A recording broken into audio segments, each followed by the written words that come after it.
The smell hit Reign first when she opened the suitcase. Antiseptic, medical, wrong. Then she saw it.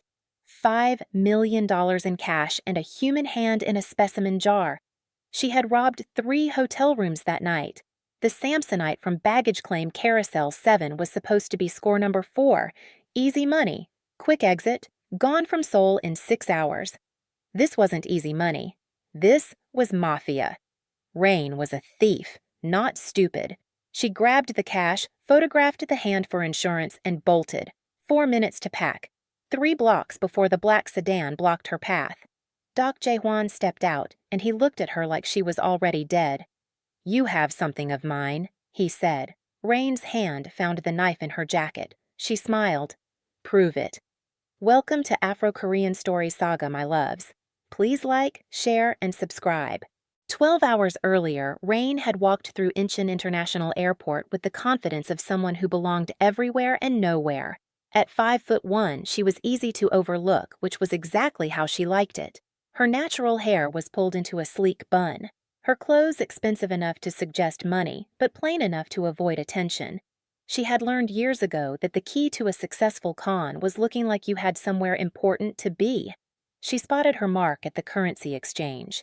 American businessman, 50s, wedding ring tan line but no ring, designer watch, distracted by his phone.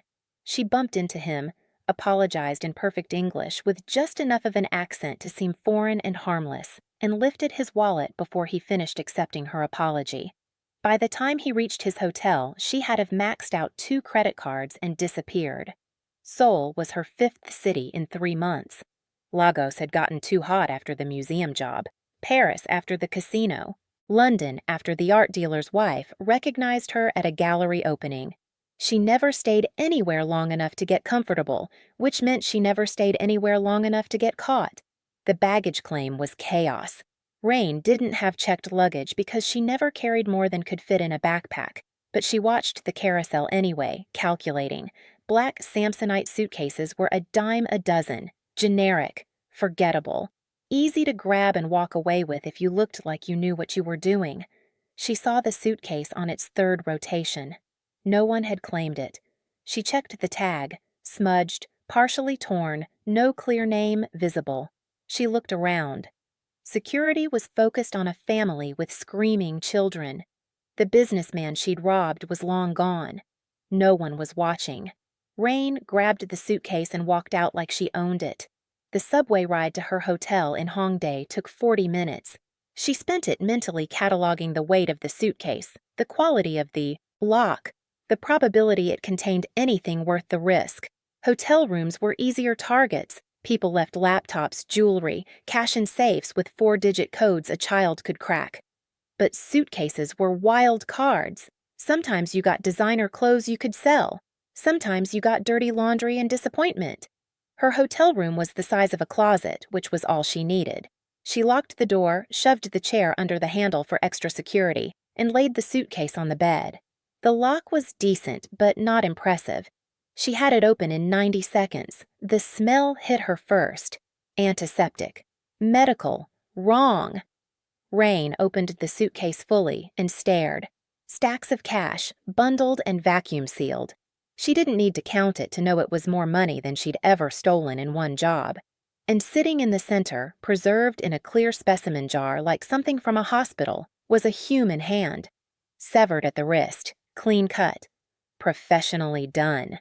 "Oh, you've got to be kidding me," she said to the empty room.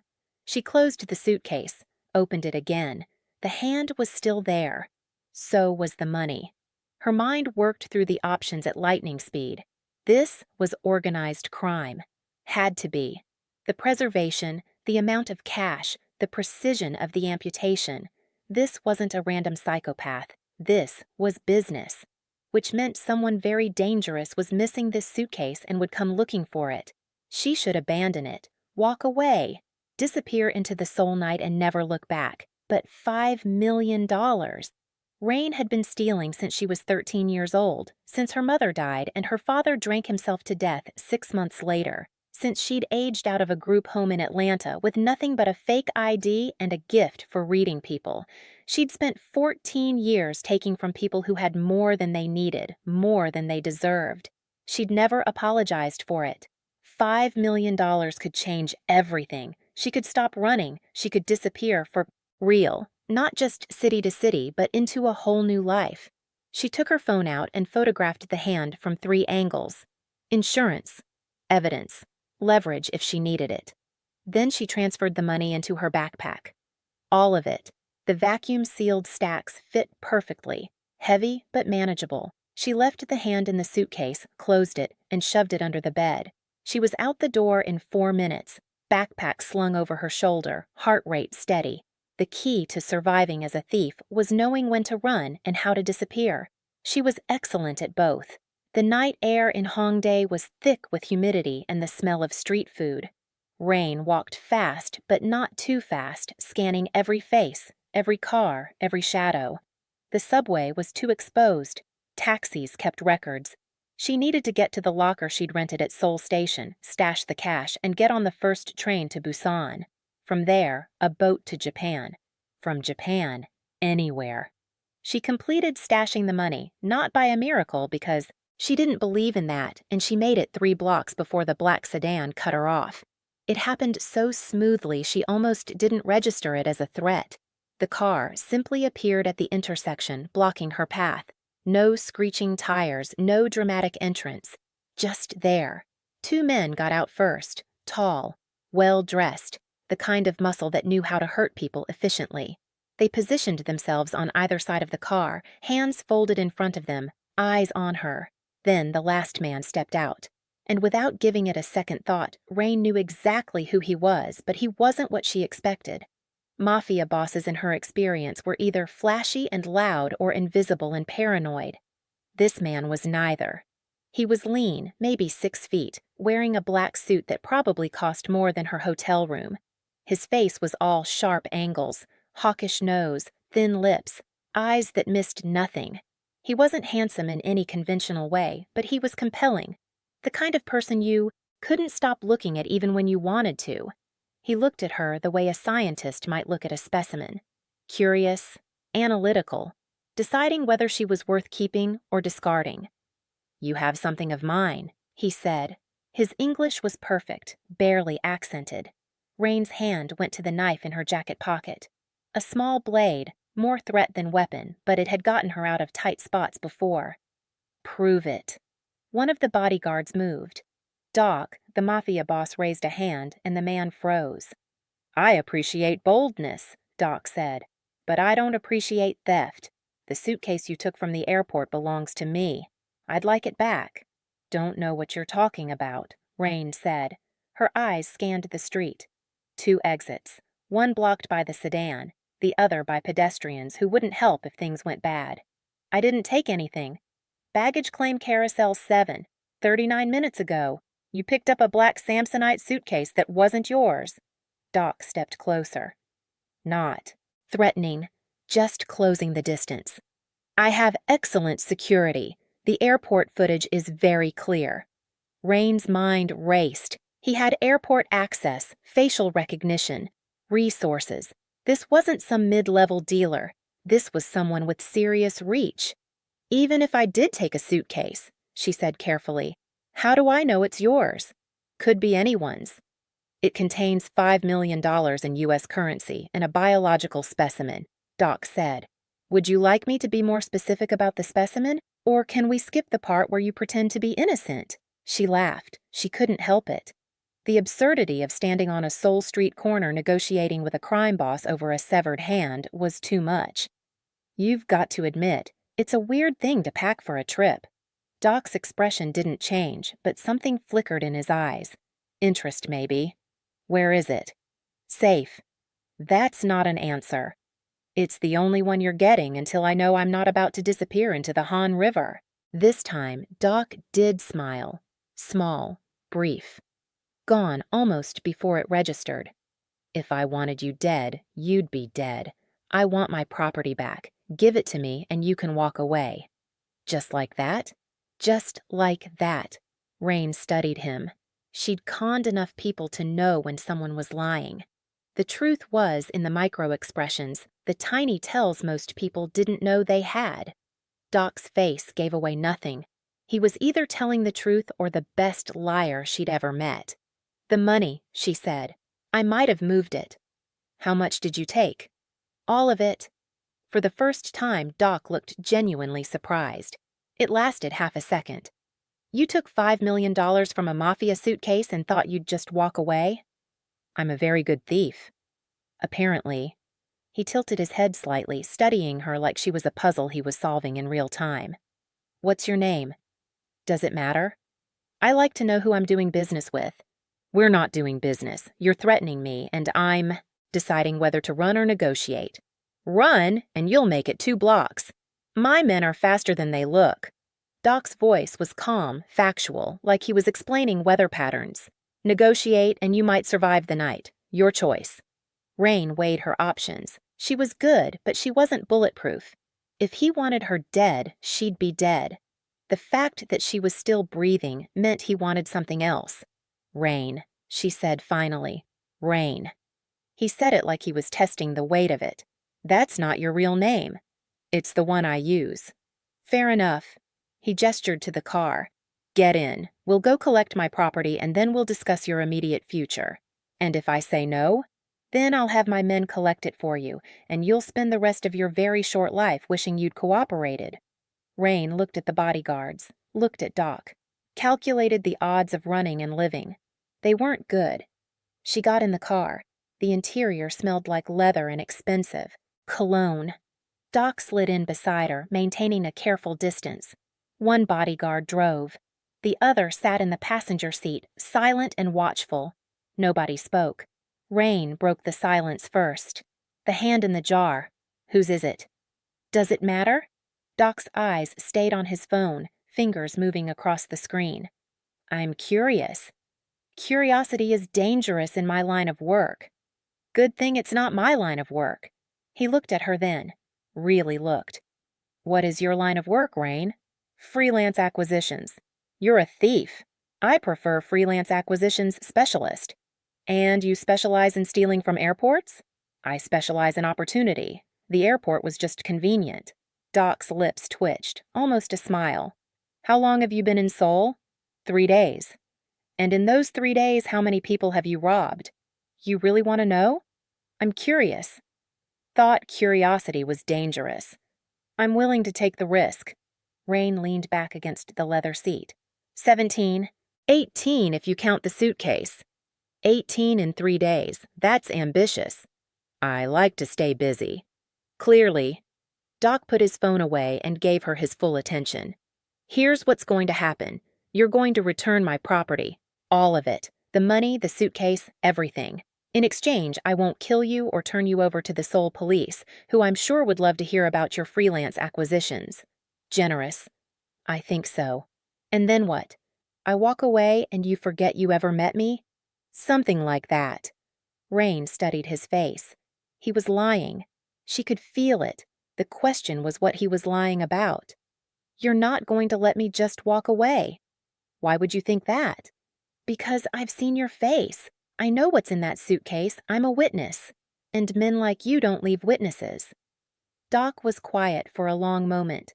The car turned onto a quieter street, away from the crowds and lights of Hongdae.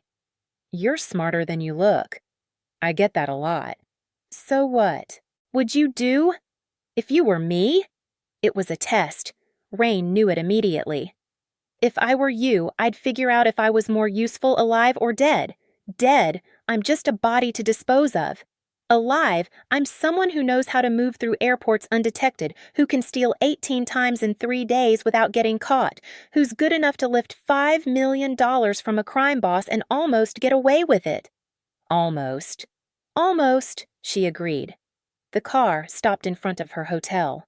Dok looked at the building with barely concealed disdain. "This is where you're staying?" "Budget accommodations." "Clearly." He gestured to the door. "Lead the way." Reign got out, flanked immediately by the 2 bodyguards. Dok followed, hands in his pockets, looking entirely too comfortable for someone about to enter a questionable hotel in a questionable neighborhood. The night clerk didn't even look up as they passed. Reign led them to the third floor, down a narrow hallway that smelled like cigarettes and mildew to her room. She unlocked the door and stepped inside. The suitcase was still under the bed where she'd left it. The money, obviously, was gone. Dok surveyed the room with the same analytical gaze he'd given her. Cozy. It serves its purpose. Reign pulled the suitcase out and set it on the bed. Hand's still there, money's not. Where is it? Safe place. Reign. His voice was patient, but there was steel underneath. I've been remarkably tolerant so far. Don't test me. She met his eyes. Dark. Unreadable. Dangerous. Seoul Station, locker 247, keys in my pocket. Give it to me. No. One of the bodyguards moved forward. Dok stopped him with a look. No. You want your money, you take me with you. Insurance policy. Once I hand over that key, I've got nothing to bargain with. You have nothing to bargain with now? I have the key, and the code to the locker is in my head, not written down anywhere. You can torture me for it, but there's no guarantee I'll give you. The right numbers. Easier to just bring me along. Dok stared at her for 5 long seconds. Then he laughed. Actually laughed. It was a surprising sound, genuine and brief. You're either very brave or very stupid. I've been called both. I believe it. He studied her face like he was seeing something unexpected, something that didn't fit his calculations. You really would have taken all 5 million and disappeared, wouldn't you? No second thoughts. No guilt. That was the plan. Most people hesitate, convince themselves they're not really criminals, make excuses. He tilted his head slightly. You don't do that. No, Reign said simply. I don't. For the first time since she'd met him, Dok looked genuinely unsettled, like he'd expected to find a frightened thief and discovered something else entirely. You're not what I thought you were. Good, keep thinking that. He picked up the suitcase. Fine, we'll do this your way, but if you try to run, I know, your men are faster than they look. Exactly. They went back to the car. This time, Reign sat between Dok and one of the bodyguards, the suitcase in the trunk. The drive to Seoul Station took 20 minutes. Nobody spoke. Reign used the time to think. She'd stolen from dangerous people before. A Russian oligarch in Monaco, a cartel wife in Mexico City, a corrupt politician in Cape Town. She'd always gotten away because she was smart enough to know when to fold and when to bluff. This situation required both. Dok wanted his money back. That was obvious. What wasn't obvious was what he wanted with her. He could have taken the key by force, could have left her bleeding in that hotel room. Instead, he was playing along with her negotiation, which meant he was either amused by her or planning something worse than a quick death. Seoul Station was crowded even at night. Travelers rushing to catch trains, families saying goodbye, vendors selling everything from kimbap to knockoff designer bags. Reign led, Dok and his men through the chaos to the locker bay on the second floor. Locker 247 was in the corner, out of direct line of sight from the security cameras. She'd chosen it specifically for that reason. She pulled the key from her pocket and held it up. Money's all there. I didn't spend any. Why not? Dok asked. Didn't have time. You found me faster than I expected. I'm very good at finding people. Noted. She unlocked the locker and pulled out her backpack. The weight of $5 million in cash made her shoulder dip. She handed it to one of the bodyguards, who took it without expression. Dok unzipped the backpack, checked the contents, and nodded. It's all here. Told you. You did. He zipped the backpack closed and handed it back to his man. Then he looked at Reign with that same evaluating expression. Walk with me. It wasn't a request.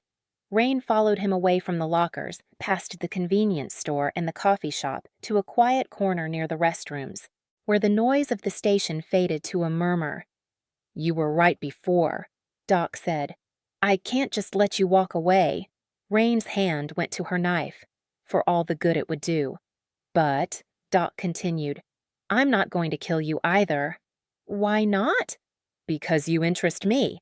You're a thief with enough skill to steal from me and enough intelligence to negotiate instead of running. That's rare.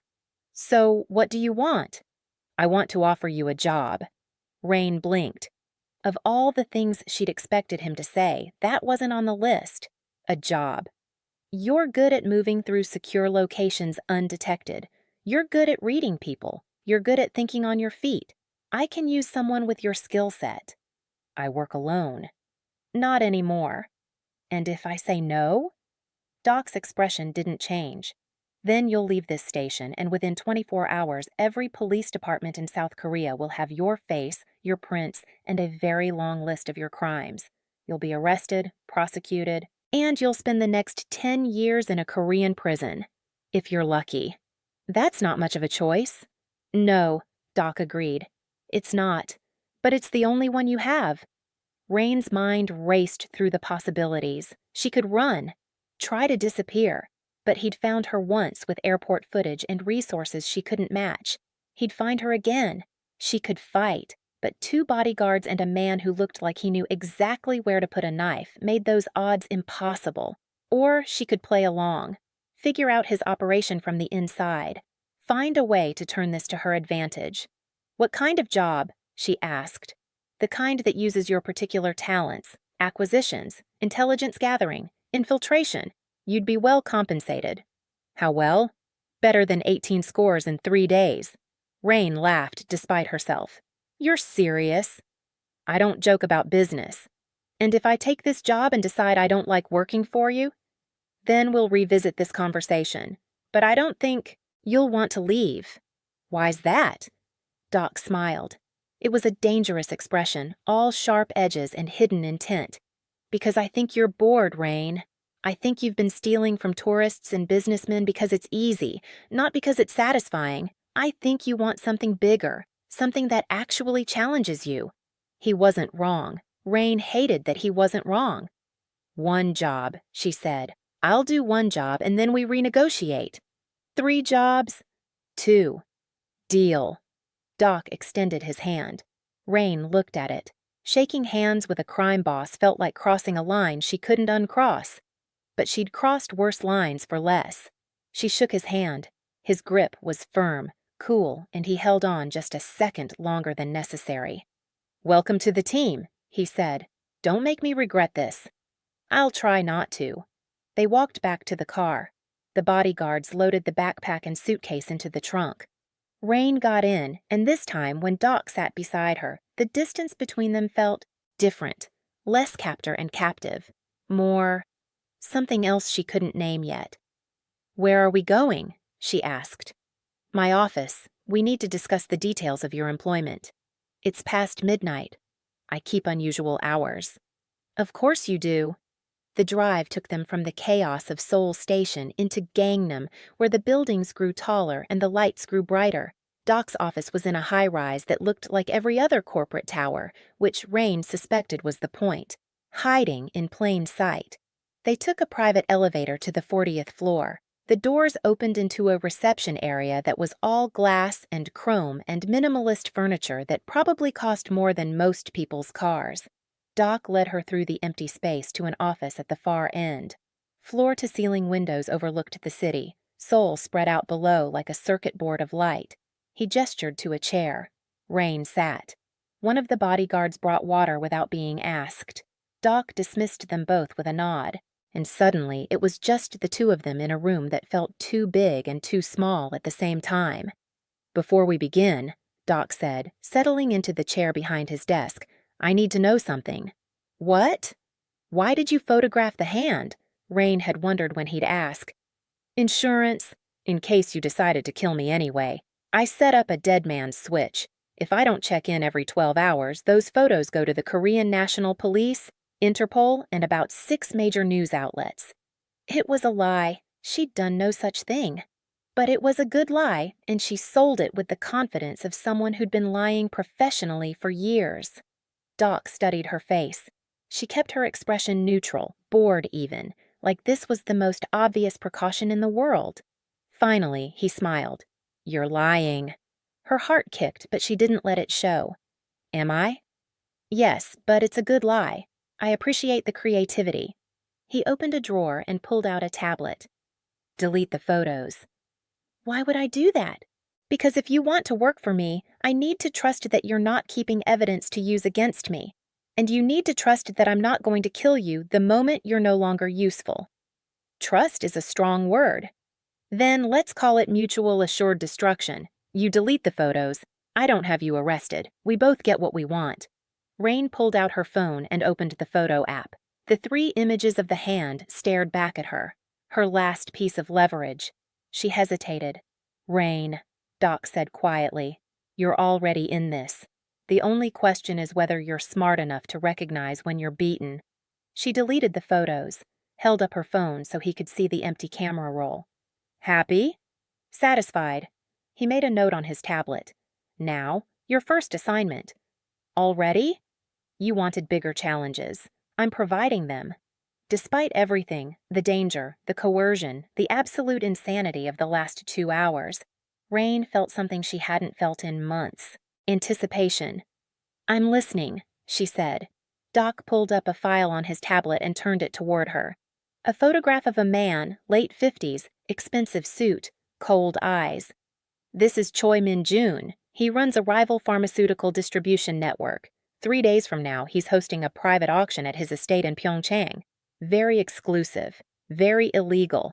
He'll be selling information that could destroy several of my business operations. And you want me to steal it? I want you to infiltrate the auction, identify who's buying the information, and retrieve it before the sale is finalized. How am I supposed to get into an exclusive auction? You're a thief. Figure it out. Dok's eyes glinted with something that might have been amusement. That's why I hired you. You didn't hire me. You blackmailed me. Semantics.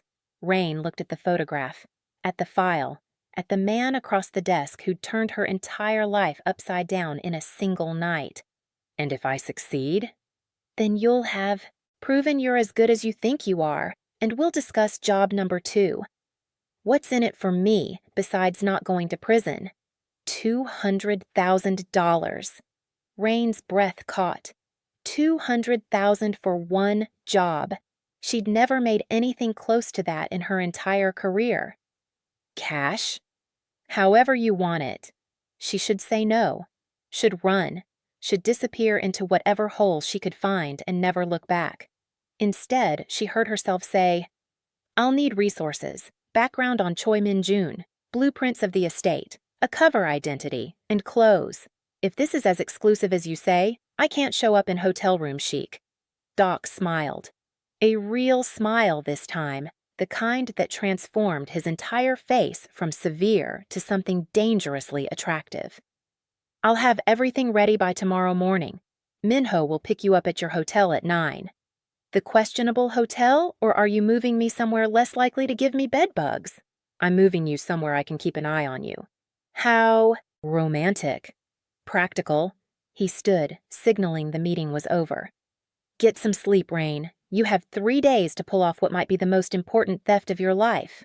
One of the bodyguards appeared to escort her out. Reign stood, shouldered her now empty backpack, and headed for the door. Reign, Dok called. She turned. Don't disappoint me? I wouldn't dream of it. She paused.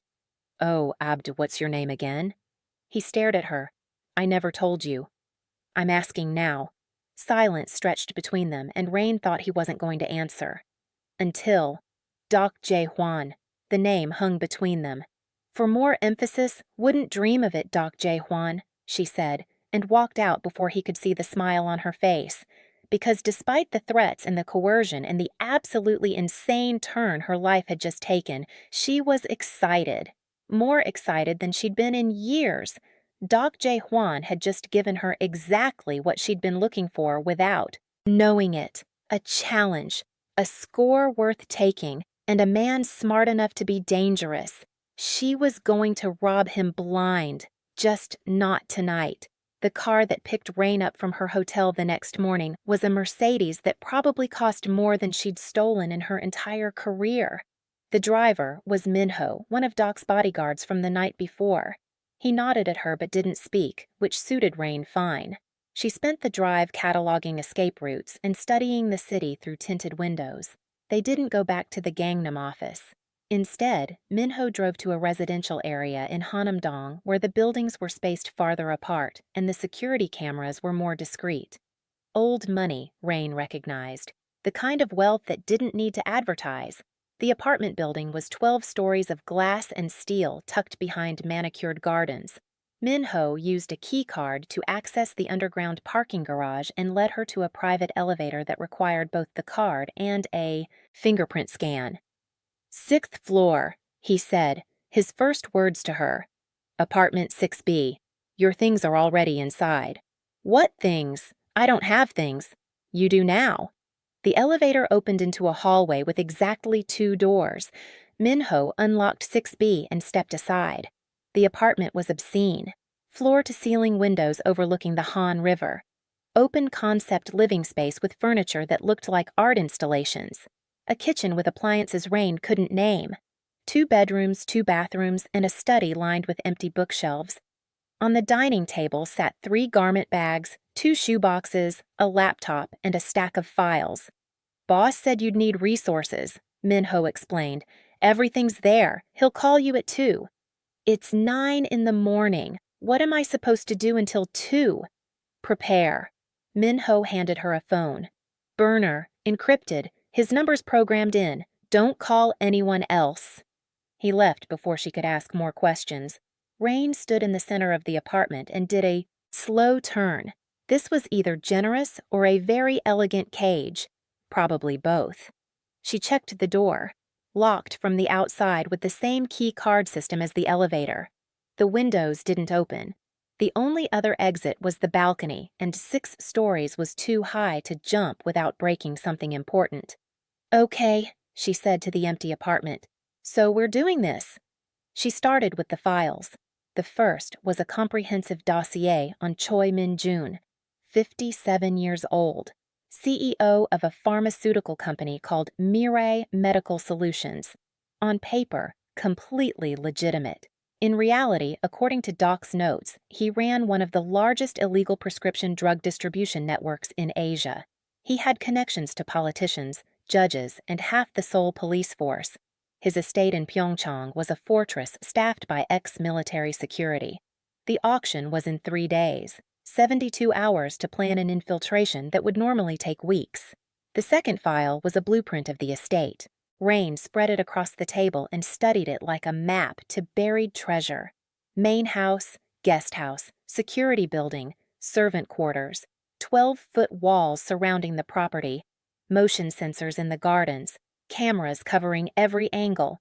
The auction would take place in the main house's gallery, a room specifically designed for displaying art. 20 guests maximum. All vetted. All dangerous. The third file made her pause. It was about her. Full name, Reign Adiz Okonkwo. Born in Atlanta, Georgia.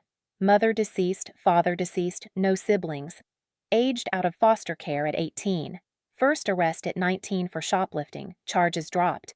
Second arrest at 21 for identity theft, charges dropped due to lack of evidence.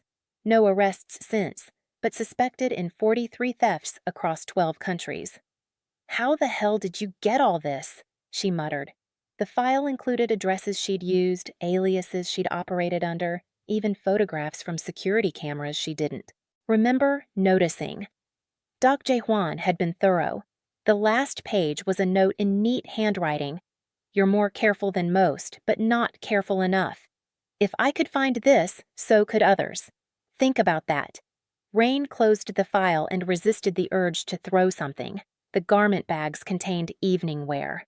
3 dresses, each more expensive than the last. One was deep emerald silk that would hug every curve. Another was black velvet with a slit that went dangerously high. The third was burgundy with delicate beading that caught the light. The shoeboxes held heels she'd never be able to run in and jewelry that was definitely real. The laptop was top of the line, brand new, password already set to, "I know you're going to change this." She did change it, then spent the next 4 hours going through everything Dok had provided. The man was frustratingly competent. At exactly 2 o'clock, the burner phone rang. "Tell me you've read the files," Dok said without preamble. "I've read the files. The estate is a fortress. The security is ex-military. The guest list is verified. This is impossible." Nothing's impossible, it's just difficult. You want me to walk into a heavily guarded estate full of criminals and steal something without anyone noticing.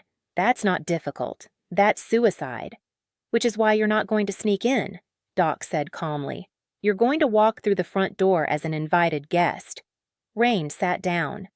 Explain? One of the auction invitations went to a woman named Park Ji-woo, art dealer, collector, very private, very reclusive. No one's seen her in person in 5 years. She conducts all business through intermediaries. Let me guess, I'm going to be Park Ji-woo. You're going to be her intermediary, her buyer. She's interested in acquiring whatever Choi is selling but can't attend personally. You'll go in her place with full authorization to bid. And you just happen to have an invitation to this extremely exclusive auction. I have many things, Reign. The invitation is the least impressive. She could hear the smile in his voice. Smug bastard. What am I bidding on? You said information, but what kind? There was a pause, long enough that Reign knew whatever came next was important. Client lists, Dok said finally. Names of everyone who's purchased from my pharmaceutical operations in the last 10 years. Doctors, hospitals, distributors. If that information goes public or into the wrong hands, it could destroy legitimate businesses and send dozens of people to prison. Including you? Including me. Why did Choi get his hands on it? Because someone in my organization sold it to him. I'm still determining who. Reign processed this. So I'm not just stealing information. I'm stealing evidence of a betrayal. Yes. And you trust me to do this because? Because you're motivated by money, not loyalty. That makes you predictable. And because if you fail, you'll go to prison along with everyone else. On those lists. Comforting. I don't deal in comfort. I deal in results. Dok's voice sharpened. Can you do this or not? Reign looked at the blueprints spread across the table, at the elegant dresses hanging in the bedroom, at the life she'd been living for 14 years, constantly running, constantly stealing, constantly one step ahead of consequences. This was different, bigger, dangerous in ways that had nothing to do with security systems and everything to do with the man on the other end of the phone. I can do it, she said, but I'm going to need more than clothes and blueprints. What do you need? A way in and a way out. If something goes wrong, I need an extraction plan. I don't work without an exit strategy. Reasonable. What else? I need to know what I'm walking into. Who else is bidding? What are their backgrounds? If I'm going to pretend to be Park Ji-woo's buyer, I need to know who I'm sitting next to. I'll have detailed profiles sent to your laptop within the hour. And I need to meet Park Ji-woo.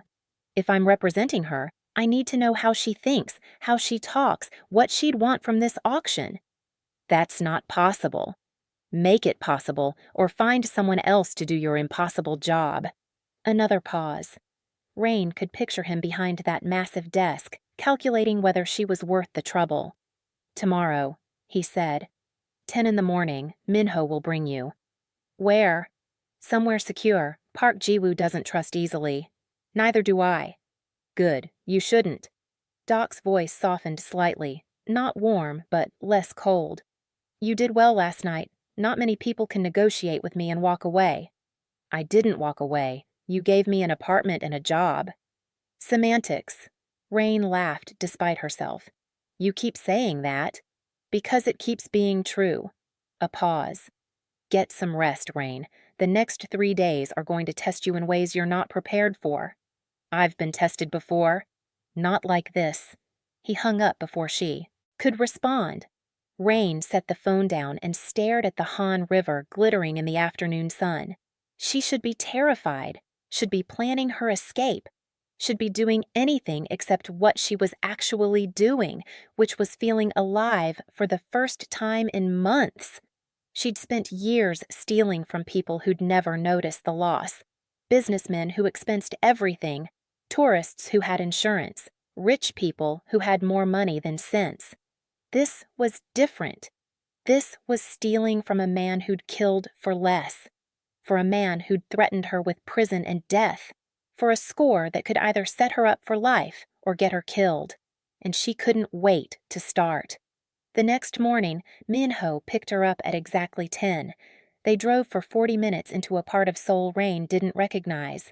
Industrial, quiet, the kind of area where people minded their business and didn't ask questions. The building was unmarked, gray concrete surrounded by a fence topped with barbed wire.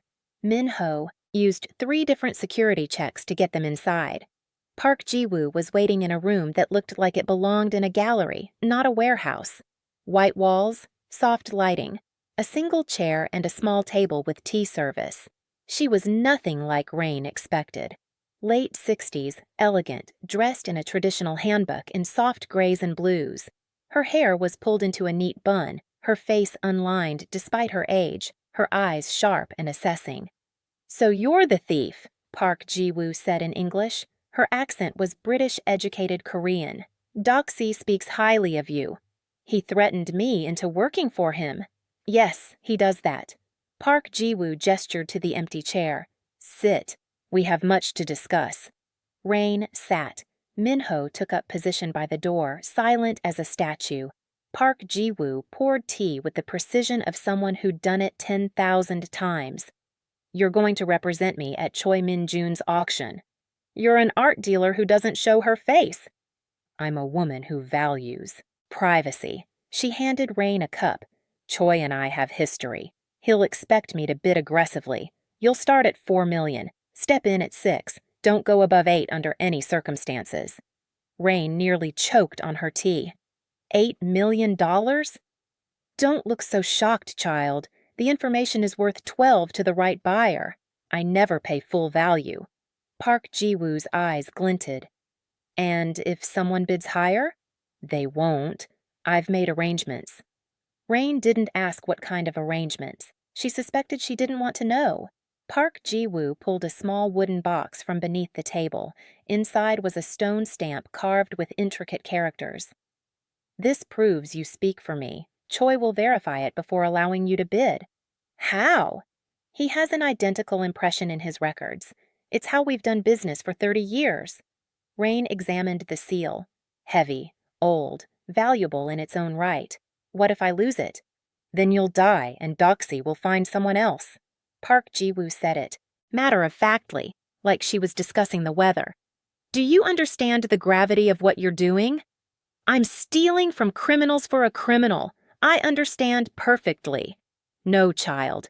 You're stepping into a world where the wrong word or gesture could start a war, where men like Choi Min-jun will smile at you while planning your death, where Doxy himself will sacrifice you without hesitation if you become a liability." "Dok already made that clear." "Did he?" Park Ji-woo leaned forward. "Did he tell you that the last person who betrayed him was found in the Han River in pieces? Did he tell you that his reputation for being reasonable is calculated, not merciful? Did he tell you that he's using you as bait?" Reign's blood went cold. "Bait for what?" "For whoever sold him out. Whoever gave Choi that information is still in Doxy's organization. They'll be watching the auction. If you succeed in retrieving the client lists, the traitor will reveal themselves trying to stop you, or trying to acquire the information themselves. So, I'm not just a thief. I'm bait. Now you understand." Reign set down her teacup before her shaking hands could betray her. "Why are you telling me this?" "Because Doxy is brilliant and dangerous, but he doesn't always see people as people. He sees them as pieces on a board. And I've lived long enough to know that the pieces sometimes matter more than the game." Park Ji-woo reached across the table and put a wrinkled hand over Reign's. "You remind me of myself at your age. Clever, reckless, convinced you're invincible. You're not. None of us are. So what do I do?" "Exactly what you've been doing. Play the game. Take the money. Stay alive. And remember that the moment you become more trouble than you're worth, men like Doxy will cut you loose." Reign met the older woman's eyes. "You're not trying to scare me off. No, I'm giving you the truth. What you do with it is your choice." They spent the next 2 hours going over details. How Park Ji-woo spoke, how she negotiated, what she valued and what she dismissed. By the time Min-ho drove Reign back to the apartment, Her head was spinning with information and her nerves were frayed. The burner phone rang as soon as she walked through the door. "Well," Dok asked, "Park Ji-woo thinks I'm bait. Park Ji-woo is a paranoid old woman. She's also right, isn't she? You're using me to flush out whoever betrayed you." Silence on the other end, then, "Yes, at least he didn't lie. And if your traitor decides to kill me instead of revealing themselves, then I'll have lost a talented thief and gained a target. Not ideal, but acceptable. You're a real bastard, you know that?" "So I've been told." Dok sounded almost amused. "Does this change anything?" Reign looked around the apartment, at the luxury she'd never afford on her own, at the laptop with files that represented more information than she'd ever had access to, at the dresses that could get her into places she'd only dreamed of robbing. "No," she said. "It doesn't change anything. I'm still doing the job." "Why?" "Because you're paying me $200,000, and because Park Ji-woo was right about something else. I'm convinced I'm invincible." Dok laughed, actually laughed. "You're either the bravest woman I've ever met or the most foolish." "Why can't I be both?" "Fair point." His voice shifted, became more serious. "I need you to come to the office tonight, 8 o'clock. We need to run through the plan." "Can't we do this over the phone?" "No, this needs to be in person." Something in his tone made Reign suspicious. "Why?" "Because there's something you need to see, and because I want to make sure you're ready." "I'm ready."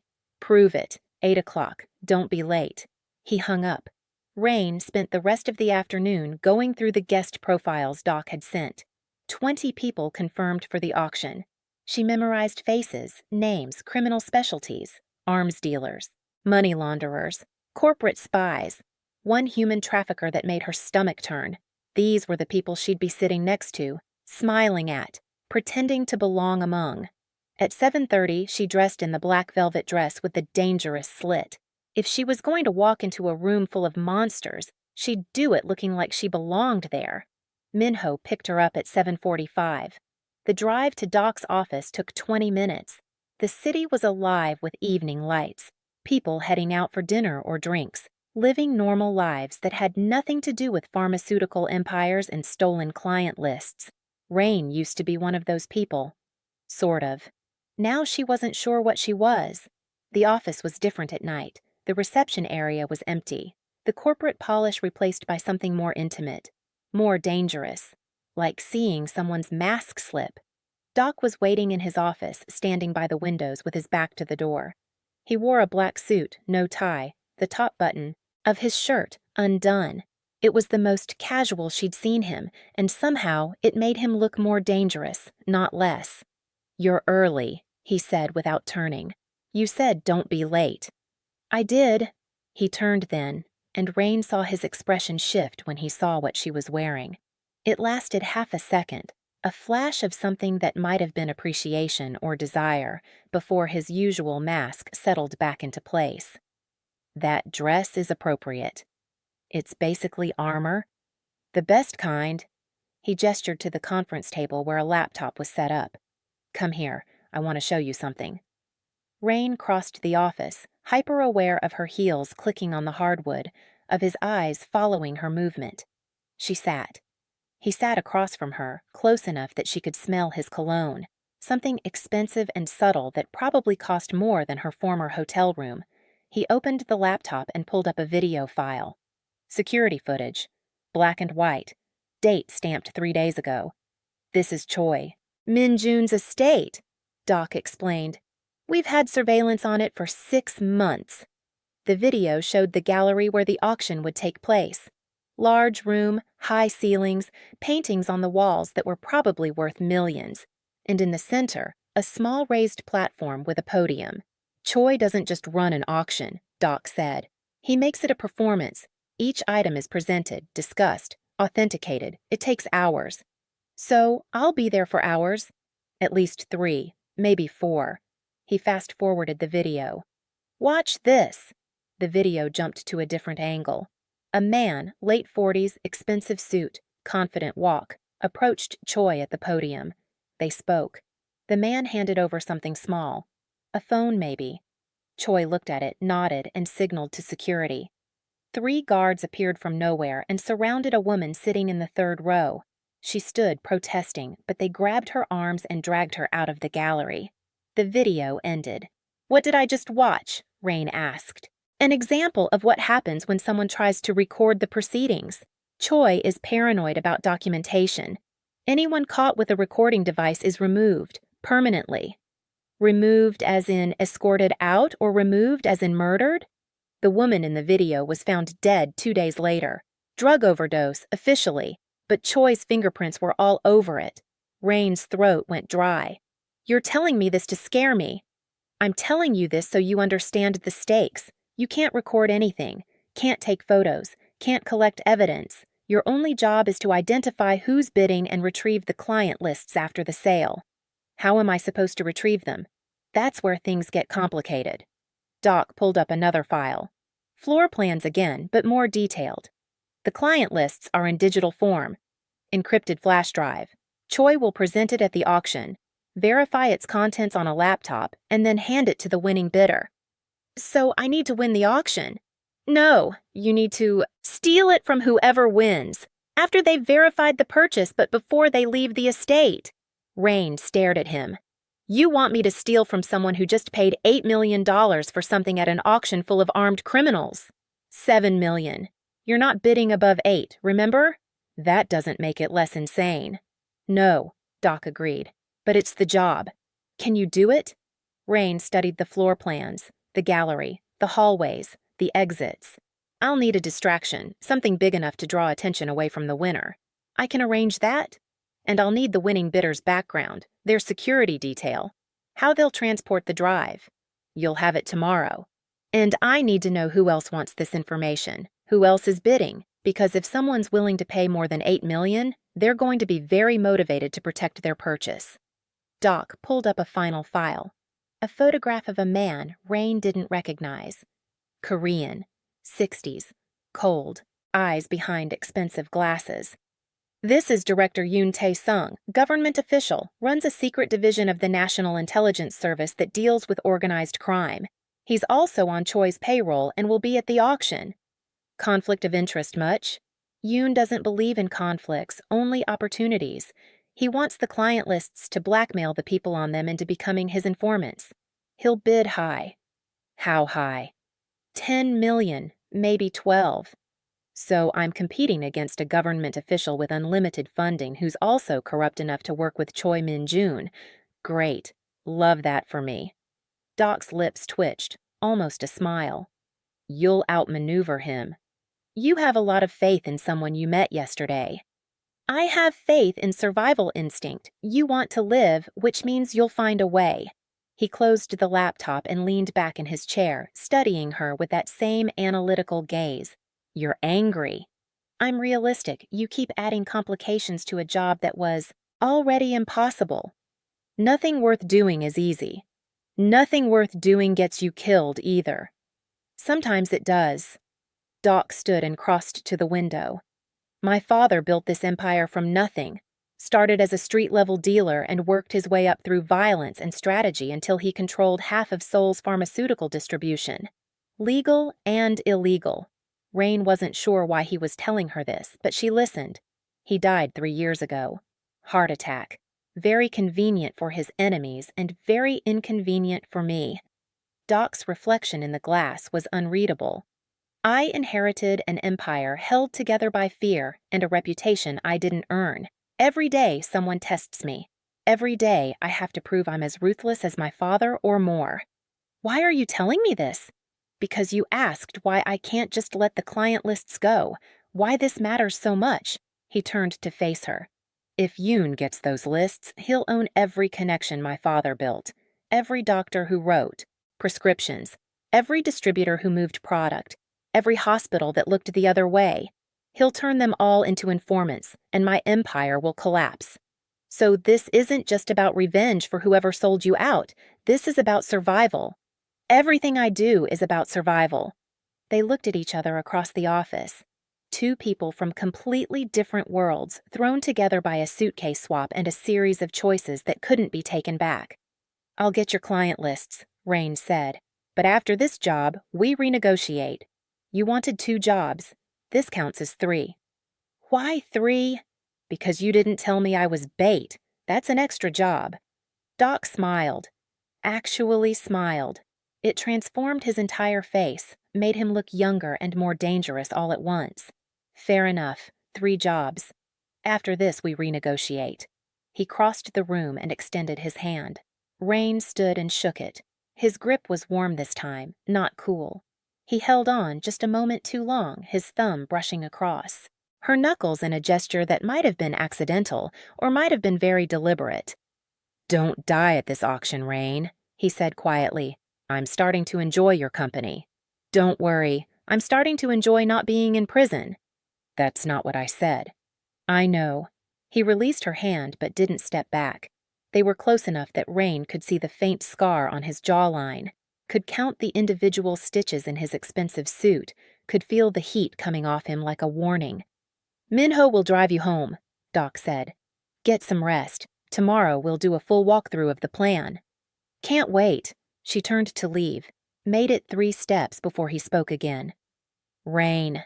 She looked back. "The dress really is appropriate," he said. "Don't change a thing." She left before he could see her smile. Yet again. The drive back to the apartment gave her time to think. About the job. About the stakes. About the fact that she was absolutely, definitely, without question in over her head. But she'd been in over her head before. In Moscow when a Mark's bodyguard caught her with a Rolex in her pocket. In Marrakesh when a con went sideways and she had to talk her way past airport security. In Sydney when she'd nearly been arrested for fraud and escaped by pretending to be someone's wife. She always found a way out, always landed on her feet. This would be no different. Except it would be, because this time she wasn't just stealing objects. She was stealing information that could destroy lives, and she was doing it for a man who'd threatened her into compliance but looked at her like she was a puzzle worth solving. The apartment was dark when she arrived. Reign kicked off her heels, poured herself a drink from the bar she'd found hidden in the kitchen, and stood at the windows overlooking the Han River. Somewhere out there was Choi Min-jun's estate. Somewhere out there was a flash drive full of names. Somewhere out there was a traitor in Dok's organization, waiting to see if she succeeded or failed, and in 2 days she'd walk into a room full of the most dangerous people in Seoul and try to steal from them all. "You're either the bravest woman I've ever met, or the most foolish," Dok had said. Reign raised her glass to her reflection in the window. "Both," she said. "Definitely both." She was stepping out of the shower 20 minutes later when she heard it, the apartment door opening. She froze, water still dripping, wrapped only in a towel. She'd locked that door, keycard access only. She grabbed the knife she'd hidden under the bathroom sink and moved silently into the hallway. Dok stood in her living room, hands in his pockets, looking entirely too comfortable in her space. "Breaking and entering?" Reign said, knife behind her back. "I thought we were past that. You miss me that much? I thought I just left you." He ignored her words. "I have access to all my properties." His eyes traveled over her. Wet hair, towel, bare, shoulders, before returning to her face. Professional. Controlled. "I needed to see you." "You have a phone." "This couldn't wait." He pulled a small box from his pocket and set it on the counter. "Open it." Reign approached carefully, keeping distance between them. Inside the box was an earpiece. Tiny, sophisticated, expensive. "For the auction," Dok explained. "I'll be able to hear everything, guide you if something goes wrong." "You mean you'll be listening to everything I say?" "Yes." "That's not creepy at all." "It's practical, and it might save your life." He picked up the earpiece and held it out. "May I?" Reign should say no. Should keep the distance. Should remember he was her captor before he was anything else. Instead, she stepped closer. Dok was tall enough that she had to tilt her head back to meet his eyes. He was close enough that she could see the faint stubble on his jaw, could smell that expensive cologne again, could feel the heat of him even though they weren't touching. He reached up slowly, giving her time to pull away. She didn't. His fingers brushed her ear as he fitted the earpiece. Gentle, deliberate. His hand lingered for half a second longer than necessary, thumb grazing her jawline. "Perfect fit," he said quietly. "You would know. You measured me for it, didn't you?" "I measure everything." His hand dropped, but he didn't step back. For a moment, neither did she. The air between them felt electric, dangerous. Reign could see something shift in his eyes, the careful control slipping just slightly, like a crack in glass. "In 2 days," he said, his voice rougher than before. "You're walking into extreme danger. If something goes wrong, it won't. If it does—" He stopped, his jaw tightened. His hand flexed at his side like he was fighting the urge to reach for her again. "You listen to me. Exactly. No improvising, no heroics. You do what I tell you and you get out alive. Understood?" "What if I don't want to listen to you?" His eyes darkened. "Then you'll die, and I'll have wasted a very expensive earpiece." The words were controlled, but his breathing wasn't quite steady. "I meant what I said earlier. Don't die at this auction, Reign. Because you're starting to enjoy my company? Because I'd regret losing someone this entertaining." They stood there, too close, the air between them charged with something neither was ready to name. Reign broke first, stepped back, crossed her arms. "Was that all? Or did you break into my apartment for another reason?" Dok's mask slipped back into place. "That was all. Wear the earpiece tomorrow. Get used to it. I'll be testing the connection at noon." He walked to the door, paused with his hand on the handle. "Reign." "What?" "The towel suits you, but the dress will be better." He left before she could throw her knife at him. Reign stood in the empty apartment, heart racing, earpiece still in her ear, and realized with absolute certainty that Dok Jae-hwan was the most dangerous thing in her life. Not the auction, not Choi Min-jun, not even the traitor watching from the shadows. Him. She poured another drink and returned to the window. The city glittered below, oblivious to the storm gathering around her. In 48 hours, she'd walk into Choi Min-jun's estate and either walk out rich or not walk out at all. The burner phone buzzed on the counter. Reign glanced at it. Unknown number. Probably Dok testing something. She picked it up and answered. "I knew already?" she said. Silence. Then a voice. Distorted. Mechanical. Wrong. "You're not really Park Ji-woo's representative." Reign's blood turned to ice. "I know who you are, Reign Okonkwo, and if you show up at that auction, you won't leave alive." To be continued in Part 2. Will Reign survive the auction? Who's hunting her? And what is Dok really hiding? Part 2 reveals the truth you won't see coming. If you're hooked on this story, smash that like button right now, drop a comment and tell me. Should Reign trust Dok or run while she still can? And subscribe because Part 2 has twists that will leave you speechless. See you in the next one, my loves. This game is just getting deadly.